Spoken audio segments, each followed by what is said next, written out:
Жаман жолдас. Ыбырай Алтынсарин.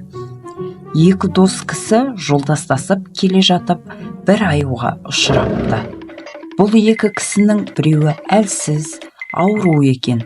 Екіншісі мықты, жас жігіт екен. Аюды көрген соң бұл жігіт ауру жолдасын тастап, өзі бір үлкен ағаштың басына шығып кетті дейді. Ауру байғұс ағашқа шығуға дәрмені жоқ жерге құлады да, созылып, өлген кісі болды да, жатты. Естуі бар еді, аю өлген кісіге тимейді деп. Аю бұл жатқан кісінің қасына келіп, ескелеп тұрды да, дыбысы білінбеген соң тастап жөніне кетті. Мұнан соң манағы жолдасы ағаштан түсіп, аурудан сұрапты.